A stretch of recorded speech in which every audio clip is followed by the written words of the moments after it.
when I do the practical later on. Obviously, I'll turn them on so you can see better. Okay, so we're going to look at acids in a bit more detail. We've done a lot of work on acids in the past few weeks, looking at how they react with certain substances to make salts and how we can get those solid salts back. So we're going to do a bit of a summary lesson on acids and alkalis and look at neutralization in a bit of detail. So a bit of a recap from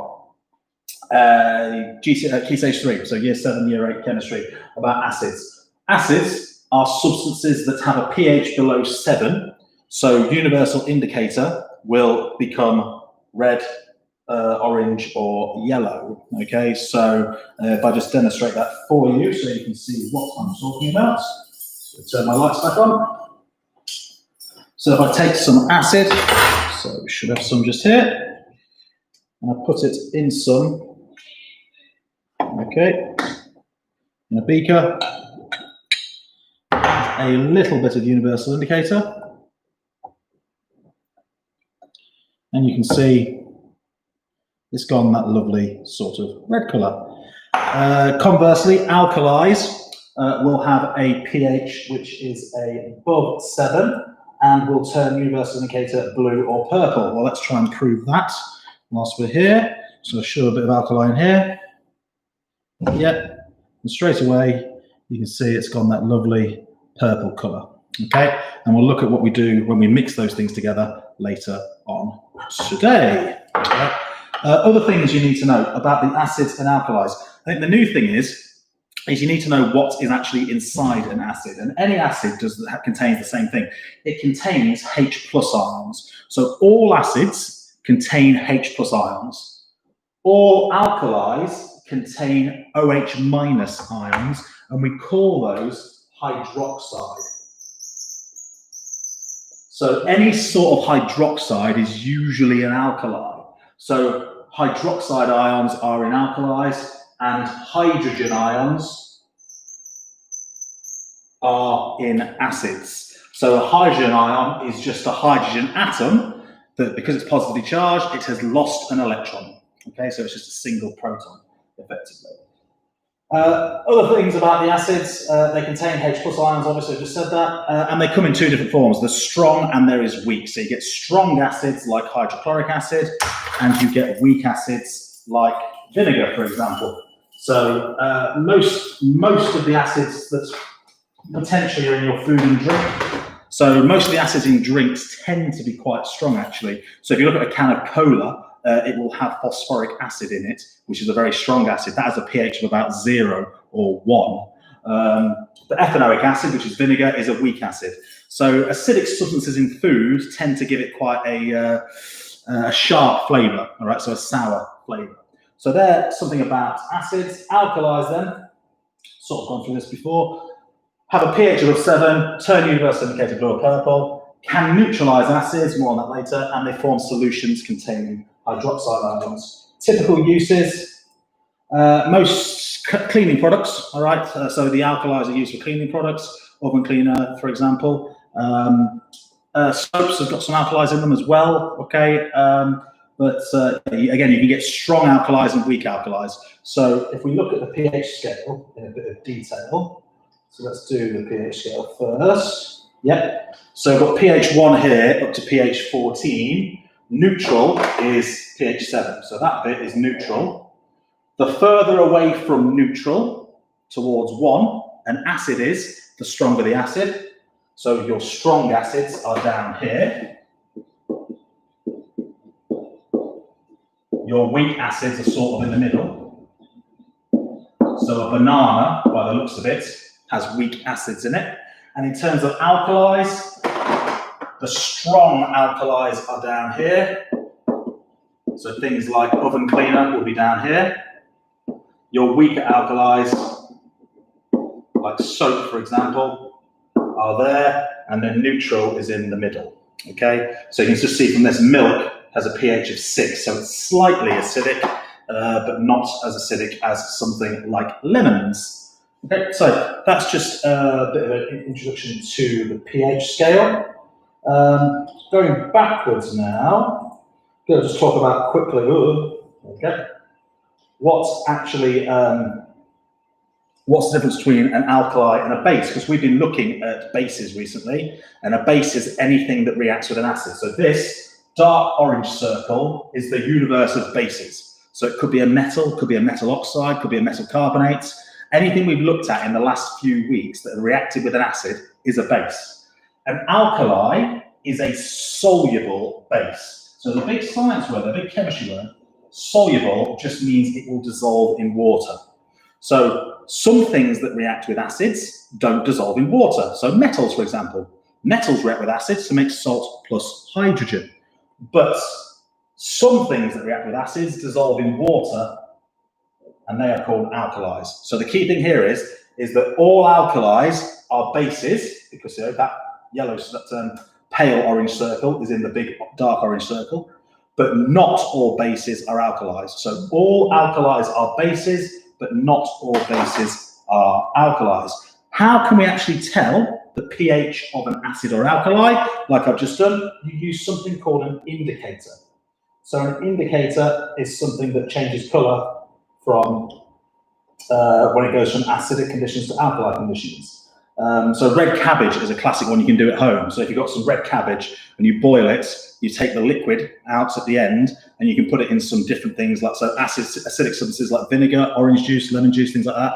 It'll turn one colour, and then put it into some alkali, some things like some of the cleaning products, and it will turn a different colour. So it's a nice little test you can do at home. The universal indicator is the one that turns colours, all these wonderful colours, when you put it into a particular substance. So red, acid, up to purple, which is alkali. Okay. So moving on. So how can we test the pH of different liquids? Well, we can use this thing here, which is a pH probe, or it says a pH monitor.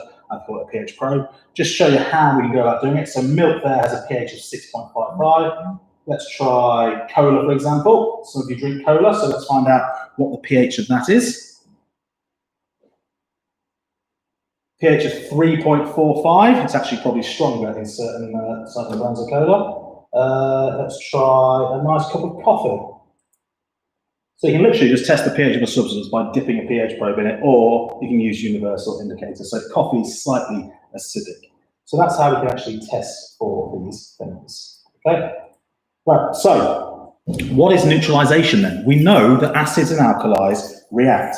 Well, let's go back to the start.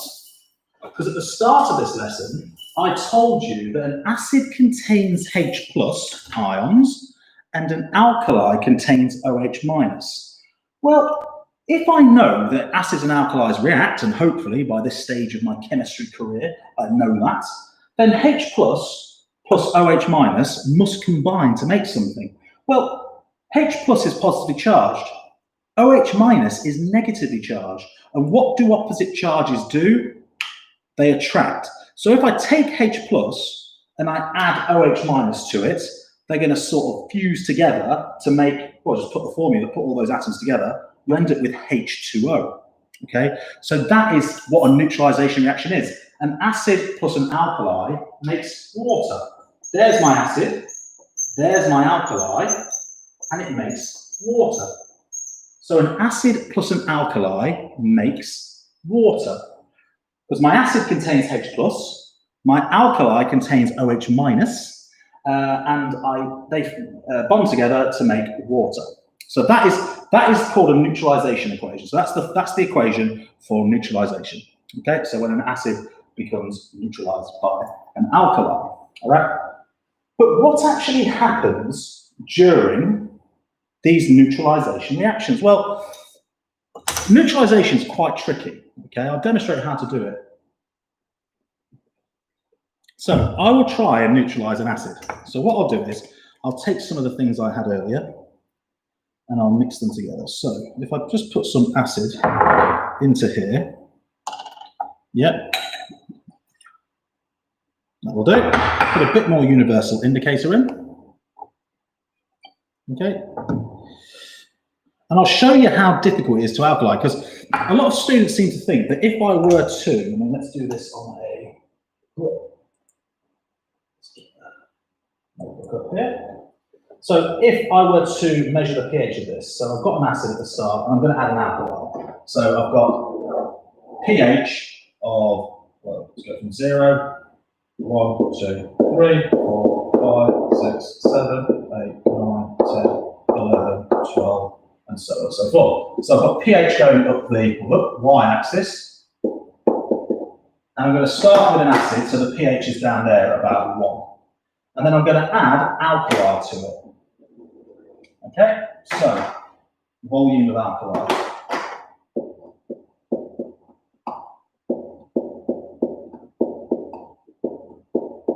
In centimetres cubed. Okay, and if it's starting at a low pH, if I keep adding an alkali to it, loads of students will predict, and I think correctly so, that it's just going to go up in a nice straight line. So if I add a bit of alkali to an acid, I think the pH is going to go up a little bit, and then up a bit more, and then up a bit more, and then up a bit more, and then up a bit more, and then up a bit more. And then eventually it'll be pH 7, which is neutral, which is about there. And then if I keep adding acid to it, keep adding alkali, well, if I add any alkali past this point, there's nothing for it to react with. So it'll just carry on going up in pH. It'll just become an alkali in the end, okay? So that's what, I think you'd be right in thinking that. If I was a chemist, at the end of year 9, going into year 10, looking at that, I think, yeah, start off low, add an alkali, keep adding an alkali, it becomes neutral, and then eventually it will become an alkali overall. So you end up with this lovely straight line. I should have said straight-ish line. Well, let's just see whether or not we can see. That's the type of thing that does happen. So I'm going to start adding my alkali to my acid.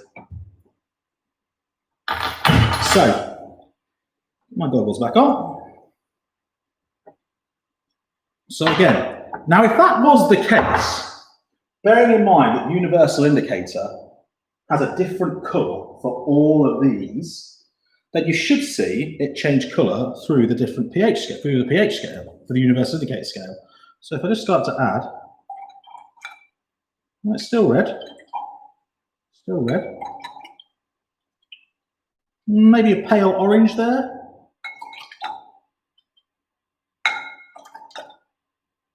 Still going.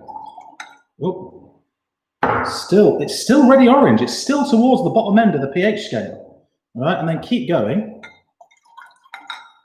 And hopefully we get to green. Will we get to green? Will we get to green? Will we get to green? Still an acid. Oh no, too far. You can see I've actually gone too far there. All right, that little bit extra alkali means I've gone past the neutralization point. So if I want to try and get it back down to neutral, okay, what I'll do is I'll pour it into a little beaker so I'm not wasting chemicals. So I'll try and get this to be green. Oh, too much. Now let's add a little bit more alkali.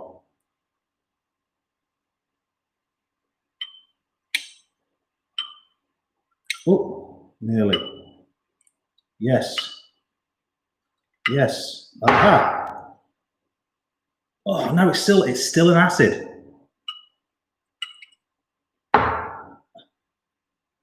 And you see, I've gone too far the other way. So it's actually very, very, very difficult to get, okay, a purely neutral solution when you're mixing. See, I just added a little bit of acid there. It's gone too far the other way.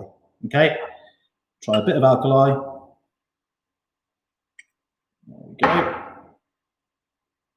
So again, it's very difficult to do. So I'm going to get a pipette on that later so you can see it. So there's something different going on here. All right. It wasn't exactly a straight line. If anything, it stayed red, which is a pH of 1 or 2, for quite a long time. So to investigate this further, I'm going to, rather than using universal indicator, I'm going to use a pH probe. So hopefully you guys will be able to see this. Perfect. So there's my pH probe, and it's recording pH. So it's recording pH of 7.24 at the moment. All right. It's currently in a solution of water, so that's about right, pH of 7. So what I'm going to do is I'm going to add an alkali from this thing here, which is just which is called a burette. It's just a really thin but very accurate measuring cylinder. So what I'm going to do is I've got an alkali in there. I'm going to add some acid to a beaker, and then I'm going to use the pH probe, which is this thing here, all right, to measure the pH. Okay, so I'm just going to put about 20 ml of acid in. Goggles on. So if I put 20 ml in,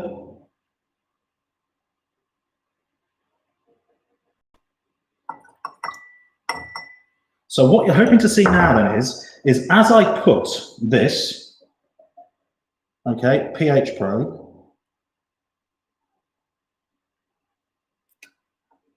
into this acid, hopefully the pH has gone down. And it went down quite quickly. So if I take it out again, yeah, just a bit of acid around it.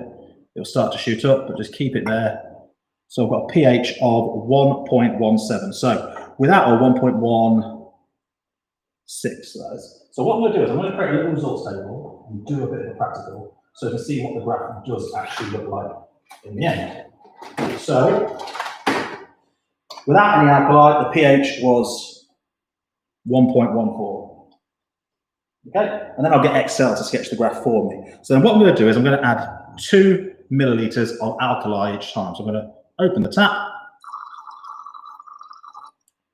Okay, and then stir it with a stirring rod. Always got to be careful with this because you don't want to actually break the pH probe. So I'm just going to put that around it. There we go, much better. Perfect. So I've added my alkali. I'm just going to give it a quick stir, and the pH is gone up a little bit, maybe to 1.17. So let's just call it that. It will hover around for a bit, and then I'll add another 2. So now it's a 4, and again give it a quick stir. 1.20. So again, it's not shooting up massively, is it? And then add another bit. Yep. Again, about 1.20. It's staying around, oh, a bit more 1.25 maybe. Ooh. And I'll keep going, and I'll do it a bit quicker now. Yep. Stir. 1 point. So again, it's going up, but not by massive amounts. Add another bit. Yep. So we thought it might be going up a straight line, just going nicely through the pHs, but it's still staying at 1. So it's now about 1.35. And then 12. So again, it's still there. Look, 1.40 is that? Add a bit more. Okay, so what are we at now? 1.47, 1.48. All right. Stir. 1.52. Add a bit more. So now it's at 18 mil, 18 centimeters cubed of water. Sorry, 18 centimeters cubed of alkali has been added. So that's 1.60. And now I'm going to add a little bit more. So it's still really acidic, and I've added all this alkali.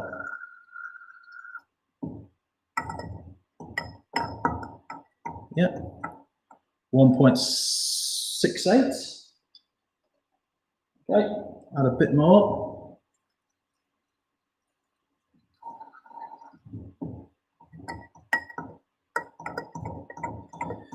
That's a good question. All right, well done, Ruben.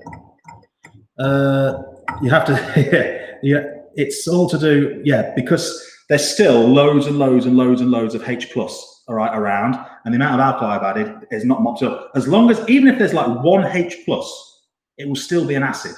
It will still be an acid, okay? Until all the H+ has been reacted with the OH-. So that was 1.74. That's 1.83.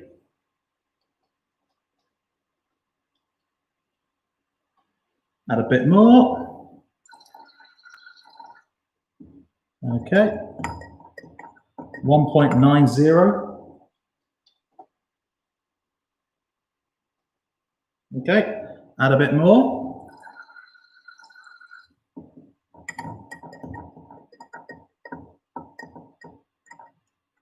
Two. So we've gone up 1 pH at the moment. Okay, so it should hopefully start to turn. Still 2.12. Okay. Oh, sorry, it's gone out. Hopefully. There we go, 2.5. So that's a big jump up. That's a massive jump up. So maybe we're getting closer now. So we've got a quick stir. Okay, so again, around 2.50. Add a bit more. Okay, give that a quick, oh, see we've gone up now. That's a massive jump up to 3 there.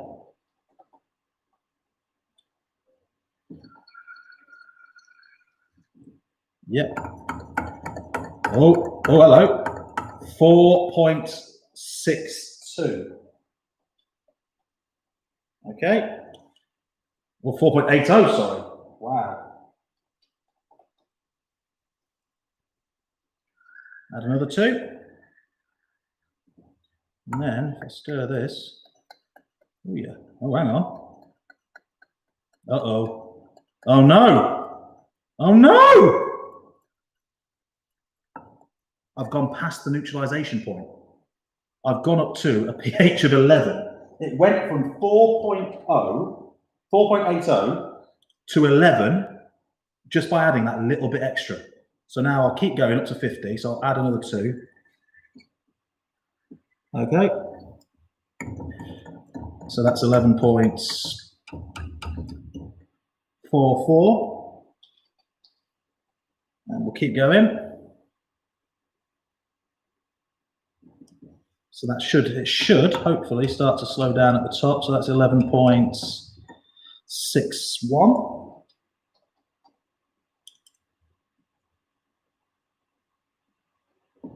Yeah, we're nearly there, which is good. Okay, 11.72. You wait till I put a graph on this. It will look amazing. Seeing some of your comments that you're writing. I can't believe I've been doing this now for about 10 minutes. Obviously, if you're watching this later, there's, fast forward. Just watch the numbers go up. 11.80.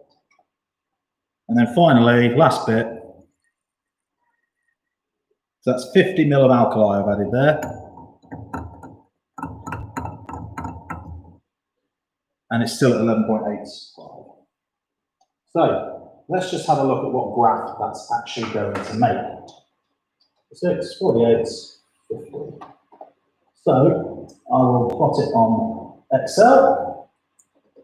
All right, insert graph. We'll just do a line chart for now. Ah, perfect. What a great set of results there. So let's have a look. I'll just turn the lights up again so you can see.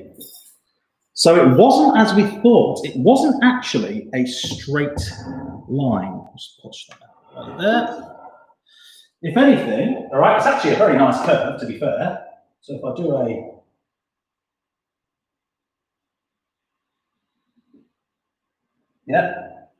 and now you can actually see, by me drawing that curve, all right, if I find pH of 7 was there. It didn't stay around pH 7 for very long, did it? It did not stay there at all. Because it went down here, there's still quite a lot. So there's lots of H+. So you've got lots of H+ because it's an acid. And then eventually the acid gets used up, okay? So I actually had quite a lot of alkali before it started to go up a bit. So there's less H+ here. And then as soon as you go from having no H+ to having one bit of alkali, which is OH minus, it shot up. So it's a pH curve, all right? You've gone from a low pH at the start, you've started to neutralize the acid, but you've still got quite a lot of H plus around here, okay? It does look like a cobra, well done. And then it's a very famous curve, this, all right? You'll get used to seeing these in A-level, GCSE chemistry and in A-level chemistry. And then as it got neutralized, the neutralization point is just there. So that is, I'm going to call it the A-level phrase, actually. I'm going to call it the equivalence point. And all the equivalence point is when the amount of H plus, or the concentration of H plus and concentration of OH minus are the same. So that's basically neutralization. So the acid had been neutralized at that point, and there was no extra alkali, which is why, bearing in mind we're dealing with very, very, very small particles, it was very difficult for me to do that just by pouring acid and alkali into here. Okay, I'll try to achieve it later just to see if I can do it. But that's a pH curve. Okay, it's a pH curve. So you can see now, earlier, and I think you'd be right in thinking this, you thought it might be a straight line. Okay, if it was a straight line, you'd get through all the colours of the universal indicator, if it was universal indicator present. But in reality, what happens is, it stays acidic for a long time, and then whoosh. Okay, so it looks, and again, from this graph, I can find out how much alkali I added. So it was around, if I scroll down, 38. So around 38 centimeters cubed of alkali to neutralize it. And from that, and this is the real genius of this, I can use that information to actually work. If I didn't know the concentration of the acid at the start, I can use the results from here. Well, if I know it took 38 milliliters to neutralize it, I can work out the concentration of the acid from that. So that's a pH curve. And like I say, I've got some other examples here from previous students. So let's have a look at some of these. Okay, this is one. Yeah, see a similar pattern. They did the practical, and like I say, you guys will too. It's the same sort of deal. It stayed acidic for ages, and then, like so, where it goes straight up is where the neutralization is. So if I find pH 7 again, so pH of 7, about there, that's when it was neutral. So it didn't stay neutral for very long. Because if you add a little bit more alkali, it goes from being neutral, just like I did earlier with this, all right? So that's an acid at the moment. If I add a little bit of alkali to it, put my goggles on. It's more tricky in the dark. Just a little bit. You see, that little bit has turned it purple, a tiny bit. Because when it's neutral, H plus, OH minus are equal. But then by adding just one hydroxide ion more, it goes from being neutral to being alkali, which is why achieving a lovely green solution of neutralized acid is very difficult to do, which I'll try and endeavour to do now. Let's get a test.